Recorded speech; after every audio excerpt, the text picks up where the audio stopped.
জেলায় জেলায় সংকট সমস্যা তা থেকে উত্তরণের চ্যালেঞ্জ আর সম্ভাবনার কথা তুলে ধরতে চলছে ডিবিসি এক্সপ্রেস। বিশেষ এই আয়োজনে মতামত থাকছে তৃণমূল থেকে শুরু করে নীতি নির্ধারকদের। ডিবিসি এক্সপ্রেস আজ সারাদিন আছে মানিকগঞ্জ জেলায়।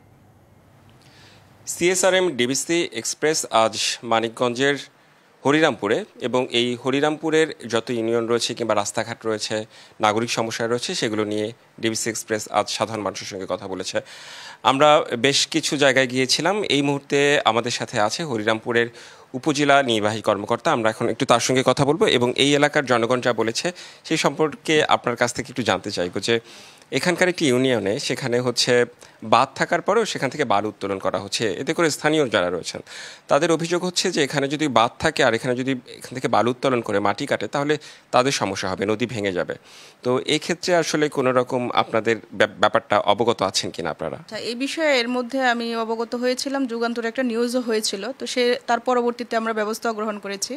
আমার এসিলেন্ট তারপর দিনই ভিজিটে যায় এবং ওখানে আসলে কোনো বালু উত্তোলন করার মতো কিছু দেখে নাই। আরেকটা বিষয় যে নদী ভাঙন আসলে মানিকগঞ্জেরই একটি সমস্যা, পুরো জেলার মধ্যে দেখলাম প্রত্যেকটা উপজেলায় একই রকম সমস্যা। নদী ভাঙনের বিষয়ে কি আসলে কোনো পদক্ষেপ নেওয়া হয়? মানে সবাই বলে যে সাময়িক পদক্ষেপ, জিও ব্যাগ ফেলা, আসলে স্থায়ী পদক্ষেপ কি হয় কোনো কিছু? হরিরামপুর উপজেলা যেহেতু নদী ভাঙন কবলিত একটা উপজেলা, আমরা আমাদের স্থায়ী বাঁধের জন্য আমরা কথা বলেছি। ধুলসুরা থেকে আন্ধারমানিক পার হয়ে একদম সামনে পর্যন্ত এই অংশটা প্রোটেক্টেড করার জন্য স্থায়ী বাঁধের জন্য উনি আমাদেরকে অ্যাসিওর করেছেন যে এটা ইনশাল্লাহ সামনের বছর শুরু হবে। আমাদের কাঞ্চনপুর এবং বাল্লা ইউনিয়নে জিও ব্যাগের কাজ চলছে। লেসরাগঞ্জ এখন ভাঙছে। তো এত বড় এলাকা, তারপরেও আমরা আমাদের উদ্বোধন কর্তৃপক্ষকে জানিয়েছি। তো এখানে আসলে অনেক বড় একটা অ্যামাউন্টের প্রয়োজন, এটাকে বাঁধ বা জিও ব্যাগ দিতেও অনেক টাকার প্রয়োজন, এবং যারা এটার সাথে দুর্ঘটনা কবলিত হয়েছে তাদেরকে আমরা সরকারের পক্ষ থেকে আজকেও আমাদের চাল বিতরণ হয়েছে যারা ক্ষতিগ্রস্ত হয়েছে তাদের মধ্যে।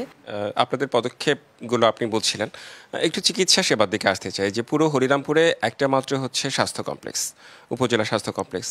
দেখা যাচ্ছে যে অনেকেই বিভিন্ন ইউনিয়ন থেকে আসতে তাদের কষ্ট হয়। তো আপনাদের নজরে আছে কিনা বিষয়টা? হ্যাঁ, আমাদের এটা নজরে আছে। আপনি জানেন আমাদের 3টা ইউনিয়ন হচ্ছে একদম চরে, যেখান থেকে আসতে প্রায় 1 ঘন্টা লাগে ট্রলারে।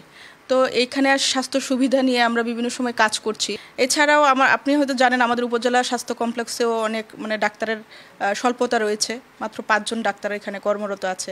সেক্ষেত্রে স্বাস্থ্য সুবিধা বৃদ্ধি করার জন্য আমরা আসলে চিঠিও লিখেছি এবং জানিয়েছি।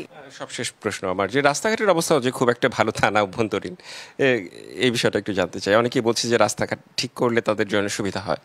আমরা আমাদের এই বছরে যে পিআই অফিসের যে প্রকল্প টিআর কাবিখা সহ যেগুলো আছে এবং আমাদের উপজেলার যে এডিপির প্রকল্প সেগুলা বাস্তবায়ন করছি। এখন কাজ চলমান শেষ হয়ে গেছে ইতিমধ্যে। তবে আপনি যেটা বললেন যে রাস্তাঘাটের অবস্থা আসলে ভালো না, এটা কিন্তু সত্যি। কারণ আমাদের আসলে নিজস্ব কোনো ফান্ড নেই। আমাদের উপজেলার যে একটা নিজস্ব ফান্ড থাকে সেটা এই উপজেলায় নেই। কারণ এখান থেকে যে 1% বা অন্যান্য খাত থেকে যে টাকাটা উপজেলা পরিষদে যোগ হওয়ার কথা সেটা আসলে আমাদের এখানে স্বল্পতা রয়েছে। তারপরেও আমরা চেষ্টা করছি আমাদের এখানে যেই বরাদ্দটা এই বছর এসেছে সেটা যেন স্বচ্ছতার সাথে সুন্দরভাবে তুলে নিয়ে আসতে পারি এবং জনগণের যেখানে বেশি প্রয়োজন সেখানে দিতে পারি, এটা আমরা চেষ্টা করেছি। ধন্যবাদ। অনেক অনেক ধন্যবাদ আপনাকে আমাদের আজকে ডিবিসি এক্সপ্রেসে যুক্ত হওয়ার জন্য। ডিবিসি এক্সপ্রেস আজ ছিল মানিকগঞ্জের হরিরামপুরে, আগামীকাল ডিবিসি এক্সপ্রেস থাকবে রাজবাড়ীতে। সঙ্গেই থাকবেন।